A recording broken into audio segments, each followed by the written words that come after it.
স্বাধীনতার পর থেকে শুধু শাসকের হাত বদল হয়েছে, আমরা কিছু পাই নাই, ঠিক কিনা বলেন? শুধু ওনাদের দোষ দিয়ে কি লাভ?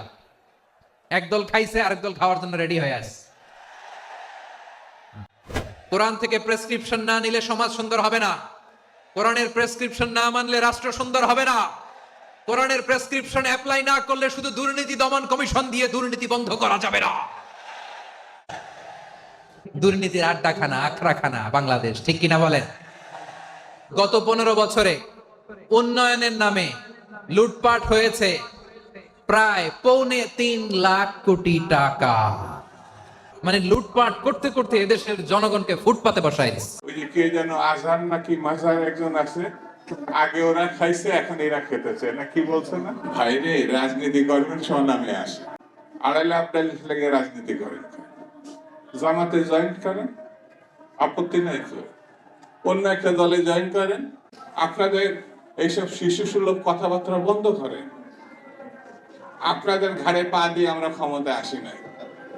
আপনাদের জন্মেরও অনেক আগে বিএনপি 3-4 বার ক্ষমতায় আসছে, আপনাদের জন্মের আগে। আপনারা যখন শিশু, 15 বছর বয়স, তখন আন্দোলন শুরু করেছিলাম আমরা। যে পরিবর্তনের লক্ষ্যে আমরা আন্দোলন করেছিলাম, সেই পরিবর্তন আসলে আসছে না। একদম কথাটি ফেলে দেওয়ার মতো নয়।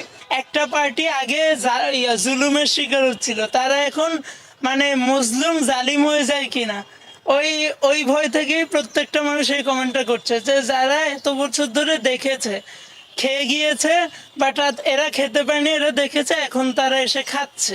আমাদের প্রিয় ভাই শ্রদ্ধাভাজন ডক্টর মিজানুর রহমান আজহারি এক কথা বলে তো চরম বিপদে পড়ে গেছেন, ঠিক না ভাই? যশোরের মাহফিলে বলেছেন যে একদল খেয়েছে, আরেক দল খাওয়ার জন্য রেডি হচ্ছে বা প্রস্তুত হয়ে আছে, ইত্যাদি একটা কথা বলেছেন। ব্যাস, শুরু হয়ে গেল। আচ্ছা, আরেক দল খাওয়ার জন্য রেডি হয়েছে, এই কথা বললে তো সবার উপরে যাওয়ার কথা।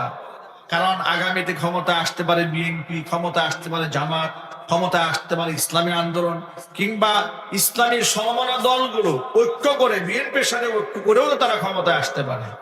তাহলে যদি এই কথা লাগে যে আগামীতে একজন খাওয়ার জন্য প্রস্তুত হয়ে আছে, লাগলে তো সবার গায়ে লাগবে। হঠাৎ করে একটা শ্রেণীপেশার মানুষ তেলে বেগুনে জ্বলে উঠলেন কেন? এর দ্বারা তো খুব স্পষ্ট প্রমাণ হয়। আচ্ছা, আপনাদেরকে একটা গল্প শোনায়।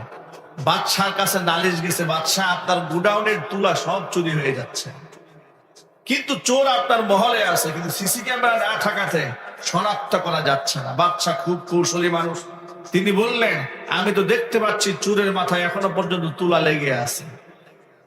উনি কারো নাম বলেন নাই, যখন খালি বলেছেন তুলা লেগে আছে, চোর মহাদয় সবার আগে মাথার মধ্যে হাত দিয়ে বসে আছে। উনি ধরে ফেলেছে, এই তুমি দাঁড়াও। এতগুলো মানুষ কেউ মাথায় হাত দেয় নাই, কারণ সকলেই নিশ্চিত আমাকে তো বলে না, আর আমার মাথায় তুলা থাকার কোনো প্রশ্নই আসে না। কিন্তু যে ব্যক্তি প্রকৃত অর্থে তুলা চুরি করেছে, সে কিন্তু মাথায় ঠিকই হাত দিয়েছে। সুতরাং ডক্টর মিজানুর রহমান আজহারি যে বলেছেন একদল খেয়েছে, আরেকজন খাওয়ার জন্য প্রস্তুত হয়ে আছে, সবাই কিন্তু জ্বলে নাই। যারা প্রকৃত খাওয়ার জন্য প্রস্তুত হয়েছে তাদের কলিজা জ্বলে পড়ে ছাই হয়ে গিয়েছে।